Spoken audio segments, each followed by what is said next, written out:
오늘 우리에게 주신 하나님의 말씀입니다. 마가복음 11장 20절에서 25절까지 말씀입니다. 마가복음 11장 20절에서 25절까지 하나님 말씀을 제가 다 봉독해 드립니다. 그들이 아침에 지나갈 때에 무화과 나무가 뿌리채 마른 것을 보고 베드로가 생각이 나서 여짜오되 랍비여 보소서, 저주하신 무화과 나무가 말랐나이다. 예수께서 그들에게 대답하여 이르시되 하나님을 믿으라. 내가 진실로 너희에게 이르노니 누구든지 이 산더러 들리어 바다에 던져지라 하며 그 말하는 것이 이루어질 줄 믿고 마음에 의심하지 아니하면 그대로 되리라. 그러므로 내가 너희에게 말하노니 무엇이든지 기도하고 구하는 것은 받은 줄로 믿으라. 그리하면 너희에게 그대로 되리라. 서서 기도할 때에 아무에게나 혐의가 있거든 용서하라. 그리하여야 하늘에 계신 너희 아버지께서도 너희 허물을 사하여 주시리라 하시니라. 아멘. 서울 은평구 쪽에 한 군밤 장수 아저씨가 군밤 리어카 위쪽에 현수막을 예쁘게 만들어서 써 붙여놨습니다. 뭐라고 써놨냐 이렇게 보니까 고요한 밤 3,000원, 거룩한 밤 5,000원, 어둠에 묻힌 밤 1,000원, 하늘 영광에 둘린 밤 10,000원. 정말로 이렇게 썼답니다. 여러분, 예수님을 사모하며 기다리는 이 대림절에 저 여러분에게 하늘 영광이 둘려지시기를 축복합니다. 특별히 이 대림절을 통해서 우리 마음이 새롭게 되고 우리 교회가 새로워져서 예수님의 오심을 제대로 맞이할 수 있기를 간절히 소망합니다. 오늘 본문으로 좀 바로 들어가겠습니다. 예수님이 오늘 본문 바로 전날 길을 지나가시다가 길가에 서 있던 잎사귀가 무성한 무화과 나무를 발견하셨습니다. 열매가 좀 있을까 하고 가까이 가봤더니 열매가 없는 것이죠. 그래서 예수님이 앞으로는 영원히 사람들이 너에게서 열매를 얻지 못할 것이다 라는 저주를 내리셨죠. 그리고 이제 그 다음 날 똑같은 길을 예수님과 제자들이 가시는데 베드로가 보니까 어제 그 잎사귀 무성하였던 무화과 나무가 잎사귀만 마르는 정도가 아니라 뿌리채 말라 있는 것을 발견하고 놀랍니다. 그리고 예수님께 이렇게 말씀을 드리죠. 오늘 본문의 21절입니다. 베드로가 생각이 나서 여짜오되 랍비여, 저주하신 무화과 나무가 말랐나이다. 제가 잘 아는 목사님이 부산에서 목회를 하실 때 그 앞마당에 종려나무 12그루를 심었답니다. 그리고 이름을 붙여주기를 12제자의 이름을 베드로부터 가룟 유다까지 붙였는데 신기하게 다 잘 사는데 부산이니까 한 그루가 시들시들 앓더니 결국은 죽고 못 살더라는 것이죠. 어떤 나무였겠어요? 가룟 유다. 왜요? 성도님들이 보고 베드로 나무네? 그러고는 쓰다듬어 주고 요한 나무네? 쓰다듬어 주고 가는데 가룟 유다 나무를 보고는 이 험한 말이 자꾸 나오는 거예요. 한두 번이지 매주 보는 분들마다 험한 말을 뱉어주고 가니까 가룟 유다가 도저히 못 살고는 죽고 말더라는 것입니다. 어쨌든 보통은 나무가 열매를 잠깐 맺지 않는다고 곧바로 저주를 하지는 않습니다. 그러나 예수님은 지금 이 열매 맺지 못하는 무화과 나무를 보고 그런 선포를 하셨어요. 그리고 이렇게 뿌리채 말라지게 되었는데 여기에는 예수님의 분명한 이유가 있으셨습니다. 예수님은 이것을 통해서 제자들에게 중요한 하나님 나라의 원리를 알려주기를 원하셨던 것이죠. 따지고 보면 이 무화과 나무는 예수님의 교보제가 된 것입니다. 자, 그러면 예수님이 제자들에게 그리고 지금 우리에게 무엇을 가르쳐 주기를 원하셨을까? 세 가지입니다. 첫 번째, 오늘 말씀에서 옛 성전이 무너지고 새 성전 시대가 온다는 것을 가르쳐 주기 원하셨던 것입니다. 이게 무슨 말이냐면 사실 그 열매 맺지 못하던 무화과 나무는 이스라엘 민족을 상징합니다. 그 이스라엘 민족, 열매를 기대하셨던 그 이스라엘 민족은 일찍이 하나님 앞에 선택을 받았습니다. 그래서 선민이라고 하였습니다. 그 이스라엘 민족에게 하나님은 거룩한 계명도 주셨고 시내산에서 언약도 맺으셨습니다. 언약의 내용이 이거 아닙니까? 이제 너희는 나의 백성이고 나는 너희의 하나님이고 너희는 거룩한 나의 제사장 나라다. 그리고 광야에서도 만나와 메추라기로 먹여주셨고 불기둥 구름기둥으로 보호해 주셨습니다. 그리고 약속의 땅, 젖과 꿀이 흐르는 가나안 땅에 들어가게 하셨습니다. 거기서 평안하게 잘 살게 해주셨습니다. 그것을 통해서 하나님이 무엇을 기대하셨다고요? 열매 맺기를 기대하셨습니다. 그러나 이스라엘은 열매를 맺지 않고 오히려 이방 우상을 섬기면서 섞여버리는 돌감람나무 같이 변하고 말았습니다. 여러분 성경 통독하시는 분들 호세아 읽으신 지 얼마 안 됐으니까 호세아 9장 10절을 함께 좀 보시죠.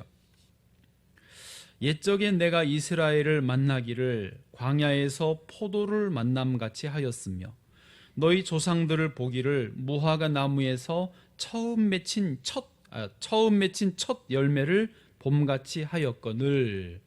전에는 그랬단 말이에요. 그런데 그들이 바알볼에 가서 부끄러운 우상에게 몸을 들이므로 저희가 사랑하는 우상같이 가증하여 졌도다. 여러분 내 자신은 어떠한지 한번 돌아보면 좋겠습니다.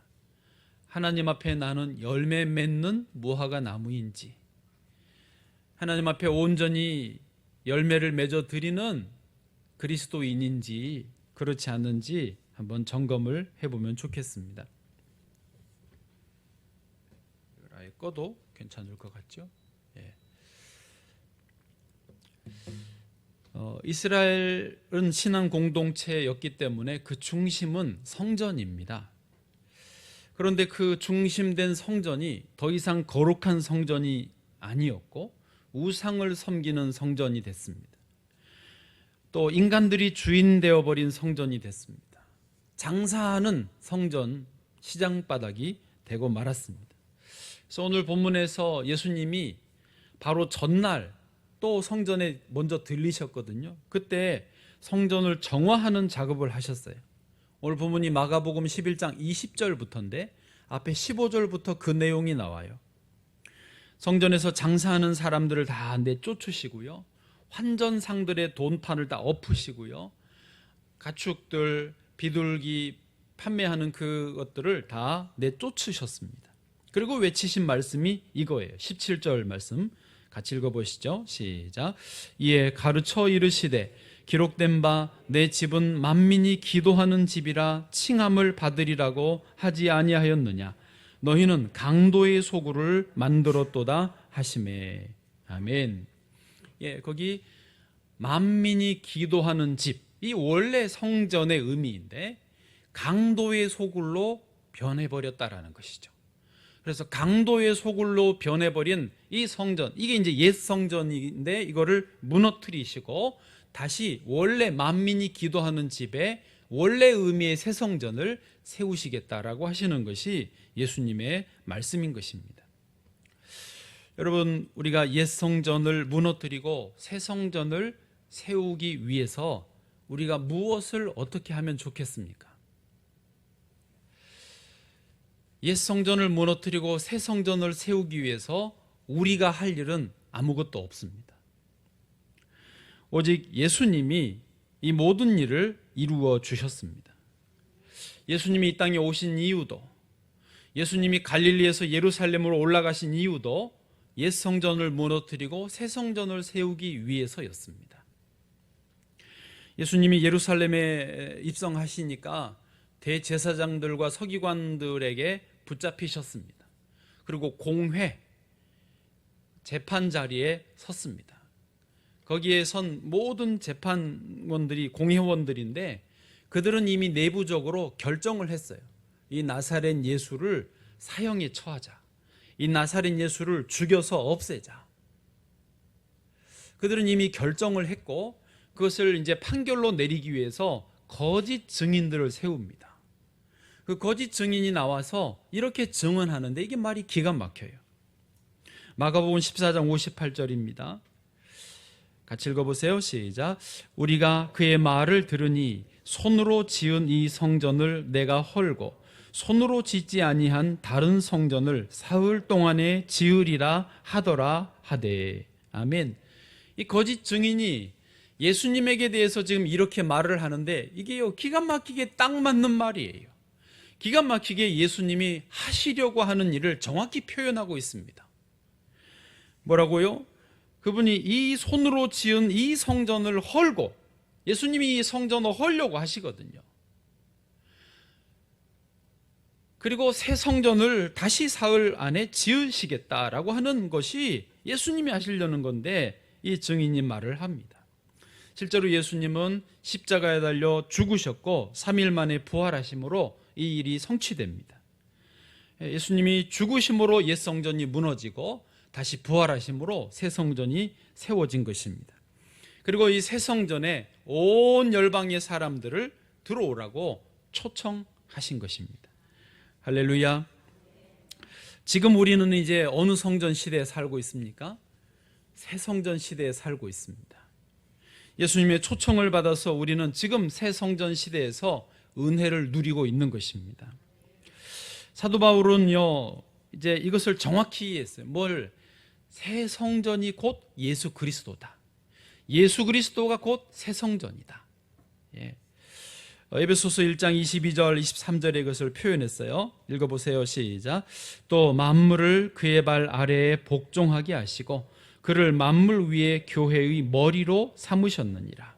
아멘. 예수님이 교회의 머리이세요. 또 23절에 제가 읽어드리면 교회는 그의 몸이니. 그러니까 교회 머리도 예수님, 교회 몸도 예수님. 그러면 교회는 곧 예수님이라는 거예요. 여러분, 우리가 오늘 고혜경 권사님도 기도를 그렇게 해주시고 우리 교회 기도 제목에 있지만 우리는 새 예배당을 위해서 기도하고 있습니다.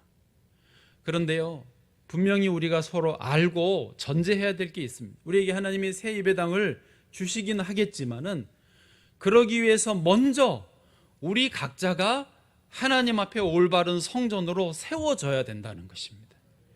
내가 올바로 성전 되신 예수님을 모시고 사는 신앙의 삶이 온전히 회복되어져야만이 우리 교회에도 하나님이 새 예배당을 그때나 주시면 주시지 그렇기 전에는 주셔도 문제예요. 번듯한 건물이 있어도 내가 성전된 삶을 살지 못하면 그 건물은요 축복이 아닙니다. 우리가 먼저 예수 그리스도를 모시고 성전된 삶을 살기를 원합니다. 지난 주간에 어느 신학교 교수님 강의를 동영상으로 잠깐 듣는데 교회 중에 요즘에 PBC라는 교회들이 많답니다. 영어 이니셜인데 PBC가 뭔가 하고 이렇게 잘 들어봤더니 프로그램 베이스드 처치예요. 영어로 프로그램 베이스드, 프로그램이 중심이 되는, 프로그램이 기초가 되는 교회다라는 그런 표현이더라고요. 물론 교회에 프로그램이 있기는 있어야 됩니다. 절기 행사들이 필요합니다. 그렇지만 교회에 그게 베이스가 돼서는 안 된다라는 것이죠. 그런 교회의 성도들은 신앙생활이 이렇게 붕 떠 있고 형식주의에 빠져 있고 보여지기 위주라는 거예요. 알맹이가 없다라는 거예요. 열매를 맺을 수 없다라는 거예요. 그러면 교회는, 아니 우리의 신앙은 무엇이 베이스가 되어야 되느냐? 오늘 지금 말씀드린 대로 예수 그리스도가 베이스가 되어야 되는 거죠. 그래서 굳이 따지면 예수 베이스드 처치, 이렇게 돼야 되겠죠. 예수님이 베이스라는 말은 즉 예수님은 또 말씀이 예수님이시니까 성경 말씀을 베이스로 해서 우리의 신앙생활이 이루어져야 된다. 교회가 그렇게 돌아가야 되는 거예요. 야구에서도 베이스가 1루, 2루, 3루가 있고 홈베이스가 있습니다. 만약에 타자가 안타를 쳤어도 1루 베이스를 밟지 않으면 아웃입니다. 혹시 1루 밟고 2루 밟고 3루 밟아서도 홈베이스를 발로 자기가 밟지 않으면 점수가 득점되지 못합니다. 우리의 베이스는 예수 그리스도예요. 지금 이 예배를 드리면서 우리가 신앙생활을 하면서 우리의 베이스는 예수님이신 것을 늘 기억해야 됩니다. 내가 예배를 드렸다 하고 만족할 게 아니라 예배 중에 예수님을 만났다, 예배 중에 주의 예수님의 그 말씀이 내 마음에 자리 잡았다, 이게 중요한 것이죠.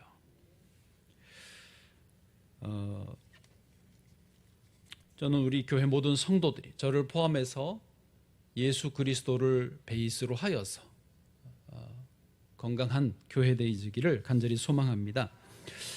두 번째로 예수님이 우리에게 알려주기 원하시는 것은, 그러면 이 새 성전은 어떻게 참여하느냐? 믿음으로 참여한다는 것을 알려주시기 원하십니다. 오직 믿음으로 새 성전의 은혜에 들어가고 누릴 수 있다라는 것입니다. 오늘 베드로가 랍비여 보소서 저주하신 무화과 나무가 말랐나이다 라고 하였을 때 예수님이 곧바로 하신 말씀이 하나님을 믿으라 입니다. 약간 선문답 같아요. 죄송해요, 예수님께서 선문답이라고 그래서 얼른 연결이 안 됩니다. 22절 보시면 이렇게 말씀하셨죠. 같이 여러분도 읽어보세요. 시작. 예수께서 그들에게 대답하여 이르시되 하나님을 믿으라. 아멘. 무화과 나무가 말라버렸네요 그랬더니 하나님을 믿으라. 이 하나님을 믿으라 예수님 말씀에는 두 가지 의미가 있습니다. 한 가지는 너도 하나님을 온전히 믿으면 이런 무화과 나무가 말라지는 기적을 할 수 있다. 또 하나는 너가 하나님을 온전히 믿으면 새 성전 시대의 은혜를 누릴 수 있다. 이 두 가지 의미가 있습니다. 그런데 이게 결국 하나죠. 즉 온전히 하나님을 믿으면 새 성전의 은혜를 누릴 수 있고 그런 기적을 얼마든지 베풀 수 있다라는 것입니다. 저와 여러분이 그렇게 되어지기를 축복합니다. 의심 없는 믿음, 전적인 하나님에 대한 신뢰가 우리로 기도하게 하고 그 기도의 응답을 얻게 하고 기적이 상식처럼 이루어지게 한다라는 것입니다. 여러분은 하나님을 100% 신뢰하고 있습니까? 아멘. 지지난 수요일에林민식 원로 목사님, 우리 교단의 전 총회장이시고 지금 노량진교회 원로이신 목사님이 저희 부부를 정말로 고속터미널로 불러내시더니 태국 음식을 사주셨습니다. 돈 걱정하지 마, 내가 살게. 신세계 상품권으로 교인들이 줬어 그러시더니 사시더라고요. 근데 분이 나오실 때 휠체어 타고 오셨어요. 현재 97세, 내년에 이제 98세가 되십니다. 아니 우리가 뭐라고, 저 어른이 거동도 불편한데 휠체어를 타고, 물론 뒤에 이제 그 집사님이 밀어주고 오셨지만은 여기까지 복잡한 데까지 오셔서 밥을 사주시나. 밥을 먹으면서 목사님이 이제 두 번째 이번이 식사 사주신 건데, 요는 그겁니다. 목회에 관해서 궁금한 거 있으면 물어보라고. 내가 다는 몰라도 도와줄 거 있으면 좀 알려주겠다고.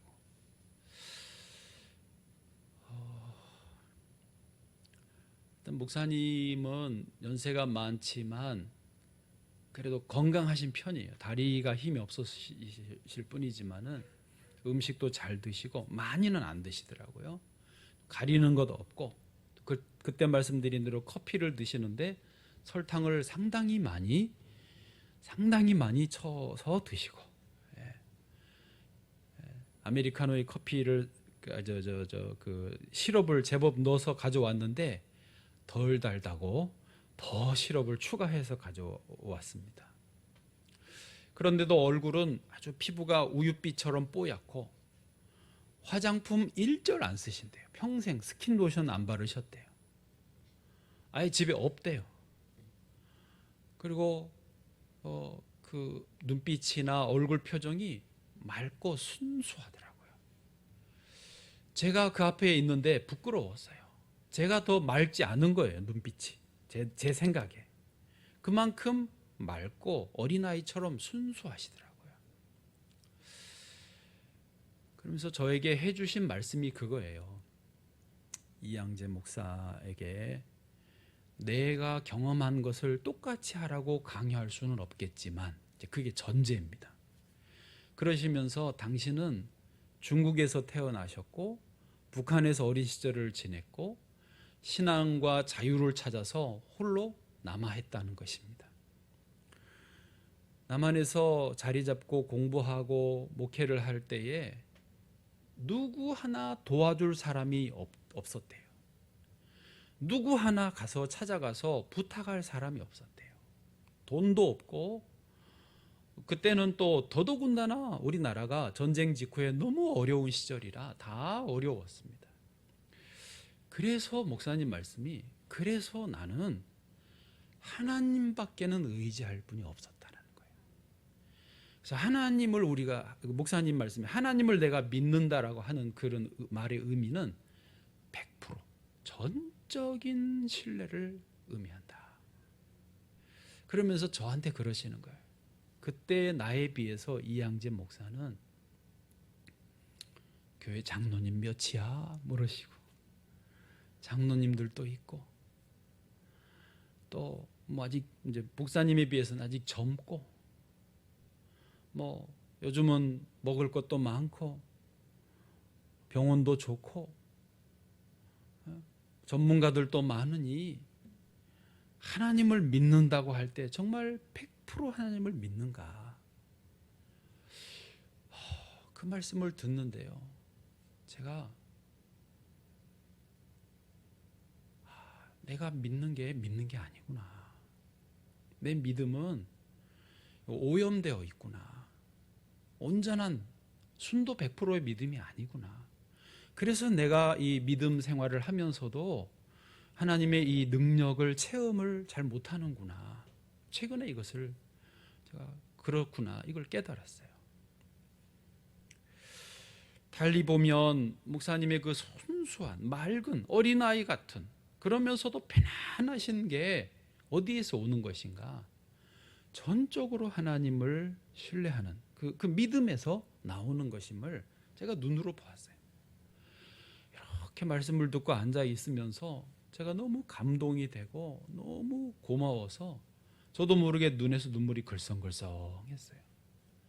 속으로 생각하기를, 이분의 이 영성과 이분의 이 인품과 이 한마디 한마디 주옥 같은 말씀을 놓치고 싶지 않은데, 이걸 그때 그렇다고 갑자기 녹음 버튼을 누를 수도 없고 어떡하지 그러고 있는데 목사님이 또 그거를 아세요.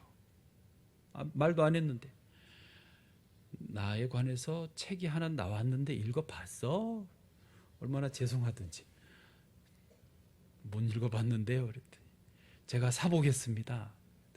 아니야, 다음에 만날 때 내가 가져다 줄게. 사지 마.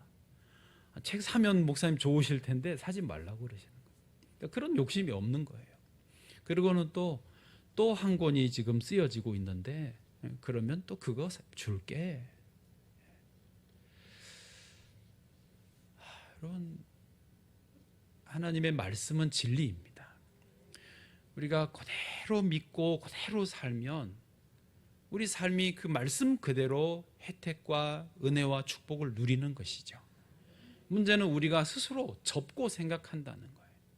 우리가 스스로 너무 세상적인 것을 의지하고 주님께 온전한 믿음을 드리지 못한다는 데 있습니다. 내게 문제가 있는 것입니다. 지난 새벽에도 말씀드렸지만 에티오피아에서는 의사들이 없습니다. 인구 30만 명에 한 명 의사가 있을 정도입니다. 여러분, 30만 명의 의사 한 명한테 더 달라들면 의사가 감당을 못합니다. 근데 그 의사도 너무 멀리 있어요. 시골에서는 의사 찾아가려면 뭐 버스 타고 걸어가고 버스 타고 걸어가서 만날 수가 없어요. 만나도 돈이 없습니다. 그래서 에티오피아 사람들은 시골에 가면은요 오직 하나님밖에 없어요. 교회 나오면 정말 뭐 물론 이런 계산이 아니라 전적으로 하나님밖에 의지할 분이 없어요. 그래서 저 같은 이 참 나이롱 목사가 가서 기도를 해주는데요, 병이 나아버려요. 내가 놀래. 병이 나았네 이거. 뭐야 이거. 왜요? 저보다 이분들은 진짜 믿으니까, 하나님을 정말로 믿으니까 기도하는데 병이 나아요. 기도하는데 쓰러져 버리는 거예요. 한국에 와서 기도하면 쓰러지지도 않아. 기도는 기도고 병원에 가서 또 약 먹고. 여러분, 하나님의 말씀은 진리예요. 지금 시대에 우리가 문제이지 하나님은 살아계십니다. 새 성전은 만민이 기도하는 집입니다. 우리 새 성전 시대를 살고 있는데 여기서 어떤 형식, 프로그램, 행사 그건 베이스가 될 수 없고 필요하지만 베이스가 될 수 없습니다. 우리의 믿음 안에 있는 기도가 우리의 베이스가 돼야 되죠. 그렇게 믿음으로 기도하는 분들은 이 은혜를 체험하는 것입니다. 여러분, 내년에 준비를 어떻게 하고 계십니까? 올해 연말 마무리를 어떻게 하십니까? 사실 세상 일들은 생각하면 복잡하지요. 근심이 많습니다. 고민이 됩니다. 저도 저한테 연락을 해주시는 우리 성도님들 일만 생각해도요 너무 많아요. 교회에서 연말에 결정해야 되고 내년에 준비해야 될 일들이요 제 이 생각과 머리로는 감당이 안 됩니다. 그래서 하나님이 저한테 주신 정말 감사한 은사가 뭐냐면 잊어버리는 거예요. 뭐 이거 이 문제 있습니다, 이거 어려움이 있습니다, 여기 있습니다, 기도하고 잊어버려요. 다행이에요. 그거를 다 안 잊어버리고 기억하고 있으면 제가 머리가 뭐 이렇게 그런 뭐 탈모가 있을 거예요. 근데 머리 참 하나님이 잘 잊어버려요. 잠도 잘 자고. 웃자고 하는 말인데, 에스더처럼 온전히 금식하고 주를 신뢰하는 그 믿음 위에 서면 죽으면 죽으리라 하고 담대히 나아갈 수 있는 것입니다. 저는 목사니까 목회, 교회를 늘 생각할 수밖에 없죠. 성도님들 생각할 수밖에 없죠. 근데 믿음이 약해지면 온통 걱정이고 불안해서 목회를 할 수가 없습니다. 잠을 못 잡니다. 그러나 기도하고 주께 온전히 맡기면 평안합니다. 그래서 저에게 어느 날 그런 고백이 터져 나왔어요. 기도하다가 하나님이 교회 문 닫게 하시면 닫아야지. 하나님이 문 닫게 하시는데 누가 열어? 내가 억지로 연다고 됩니까? 어림없죠. 그러나 하나님이 교회를 부흥케 하여 주시고 성장케 하여 주시면 누가 막아? 코로나도 못 막아요. 아무리 세상이 세속화된다 할지라도 하나님이 교회에 은혜를 부어주시면 그 교회는 되어지는 거예요. 절대 주권이 하나님께 있다는 것을 고백하고 나니까 내가 편안해지더라고요. 여러분, 지금 시대가 어려운 건 압니다. 맞습니다. 금리가 올라가지요. 경제가 어렵지요. 사람들은 그러니까 더 각박하고 힘드니까 데모하고 또 뭐 뭐죠? 운행 안 하는 그 뭐라고 그래요? 파업하고 그런 단어는 저는 잘 모르요. 하여튼 뭐 다 힘드니까 그런 거예요. 그러나 주를 믿는 믿음 위에 서면 평안하실 줄로 믿습니다. 마지막으로 세 번째, 새 성전은 응답과 용서가 일상이라는 것을 주님이 우리에게 알려주십니다. 기도의 응답이 일상이고 서로 용서하고 서로 사랑하는 것, 새 계명이 이루어지는 게 일상이라는 말씀입니다. 어디예요? 새 성전 시대예요. 지금이 새 성전 시대 아닙니까? 오늘 본문 24절 읽어보겠습니다. 시작. 그러므로 내가 너희에게 말하노니 무엇이든지 기도하고 구하는 것은 받은 줄로 믿으라. 그리하면 너희에게 그대로 되리라. 아멘. 여러분, 한번 이 말씀을 잘 보십시오. 그리고 이 말씀이 정말 마음으로 아멘 하고 되어지십니까? 아니면 이 말씀은 읽지만 어떻게 이게 그대로 되냐 하고 튕겨내지십니까? 말하지는 마세요. 그러나 마음에 정말 생각해 보세요. 기도하면 그대로 되리라 아멘으로 받아들여지시면 얼마나 큰 복인지 모릅니다. 그러나 마음으로 받아들여지지 않고 튕겨나진다면 회개하셔야 돼요. 그리고 기도하셔야 돼요. 많이 하셔야 돼요. 기도하면 믿음이 회복되고, 믿음이 회복되면 이 말씀이 받아들여지고, 그것이 삶 속에서 간증으로 체험이 될 줄로 믿습니다. 25절도 가보시죠. 용서입니다. 시작. 서서 기도할 때 아무에게나 혐의가 있거든 용서하라. 그리하여야 하늘에 계신 너희 아버지께서도 너희 허물을 사하여 주시리라 하시니라. 아멘. 잘 보시면 우리가 하나님께 죄 용서함을 받는 그 근거는 내가 또 다른 사람의 죄를 용서해 주는 데 있습니다. 예. 근데 나는 하나님께 용서받았는데 다른 사람을 내가 용서하지 않으면 하나님이 나에 대한 용서를 취소하시는 거예요. 이게 연결이 돼 있어요. 나는 용서받고 나는 용서하지 않는다? 그런 법은 없습니다. 용서받은 대로 용서하고 또 용서하기 때문에 나도 용서받는 연결이 되어 있다는 것이죠. 여러분, 올해가 가기 전에 불편한 사람 있습니까? 용서하시기 바랍니다. 화해하시기 바랍니다. 세계명대로 서로 사랑하시기를 축복합니다. 엊그제 우리나라가 월드컵 포르투갈을 2대1로 이기면서 16강에 올라갔습니다. 할렐루야. 얼마나 좋은지요. 그런데 거기에 숨은 공로자들이 있더만요. 제가 나중에 알았는데 그 중에 하나가 가나입니다. 가나. 그 이야기 아세요? 그러니까 우리나라가 이제 포르투갈하고 경기하고 있을 때 거의 동시에 가나하고 우루과이도 경기를 했더만요. 서로 이제 동시에 이루어졌는데 가나가 우루과이에게 이기면 자기들이 올라가지만 가나가 우루과이에게 지고 있었어요. 2대0으로 지고 있었어요. 그래서 어차피 이제 못 올라갑니다. 동점도 안 돼요. 그런데 이때 가나에게 뭐가 돌아갔냐면 우루과이도 올라가지 못하게 한다. 일종의 물귀신 작전이 이루어졌습니다. 이유가 뭐냐?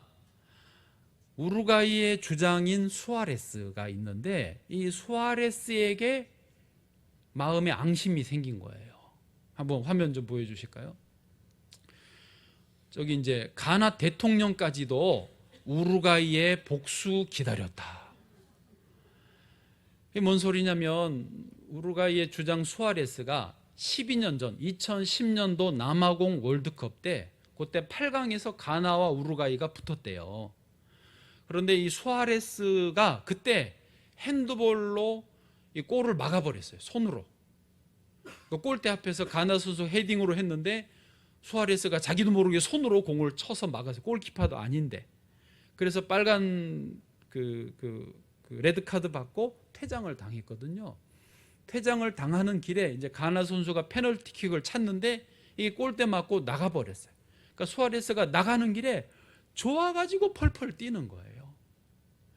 이러면서 어쨌든 결과적으로 가나가 8강에서 떨어지고 우루과이가 올라갔단 말이에요. 이게 12년 전의 악연인데 이제 요번에 이제 월드컵 2022년 하면서 또 같은 조에 편성이 된 거예요. 가나와 우루과이가. 근데 이때에 기자가 그 아까 손 파울했던 수아레스에게 물었어요. 그다음 사진 있나요? 당신이 그때 12년 전에 그런 악연이 있었는데 그때 일에 대해서 사과할 마음이 있느냐라고 물었어요. 수아레스에게. 그랬더니 수아레스가 뭐라고 그래요? 그 일에 대해선 사과하지 않겠습니다. 제가 핸드볼을 했지만 페널티킥을 놓친 건 가나 선수입니다. 말이야 맞죠? 그렇지만 가나 사람들이 들을 때는 열받는 거예요. 저 새끼, 저 인간, 그러면서 아니 12년이나 지났고 이미 자기들은 올라갔으니, 이때 수아레스가 요번 일이에요. 그때 일은 미안하게 됐습니다.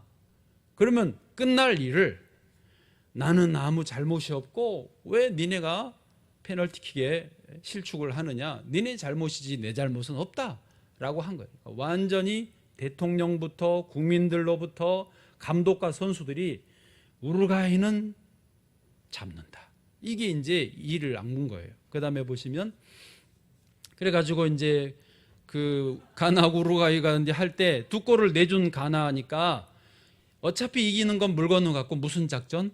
몰기신 작전. 니 죽고 나 죽자예요. 이게 우리를 도와준 거예요. 그 다음에요, 이제 가나가 지고 있으면 가나 우루과이 감독인 것 같아요. 우루과이 감독이에요? 예. 우루과이 감독은 황당한 거예요. 왜? 가나가 지고 있는데 계속 시간을 지연하니까. 원래 지고 있는 팀은 빨리빨리 하고 이긴 팀이 지연하는데 지고 있는 팀이 막 지연하니까 이게 이제 물귀신 작전에 걸린 거죠. 감독이 황당해하고 선수들 다 힘들어하고 한 골을 더 넣어야 되는데 가나가 목숨 걸고 막아내는 거예요. 골키퍼도 몸을 던져가지고 나중에 머리부터 떨어질 정도로 공을 막아냈어요. 그 다음에 저게 그 수아레스입니다. 그 사과 한마디 했으면 됐을 거를, 그러면 어차피 가나가 자기 못 가니까 사과도 했겠다, 우루과이 당신들 나가라 그랬을 텐데 그 사과 안 했더니 저 수아레스가 펑펑 울었어요. 끝나고. 그 사과하면 될 걸. 그게 뭐라고 말이죠. 끝났나요? 네.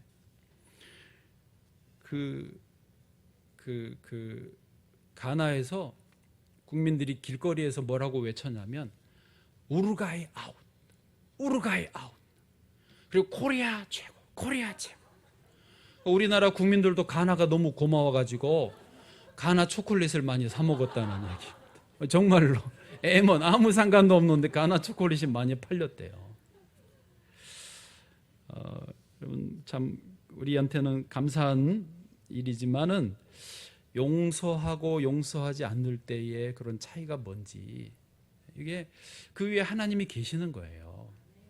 사람들이 하는 일 같지만 다시 말씀드립니다. 누구든지 용서하십시오. 그래야 기도가 응답이 됩니다. 하나님은 우리가 서로 사랑하며 살기를 원하십니다. 새성전 시대를 살면서 담이 막혀 있고 관계가 얽혀 있고 그 하나님 기뻐하지 않으십니다.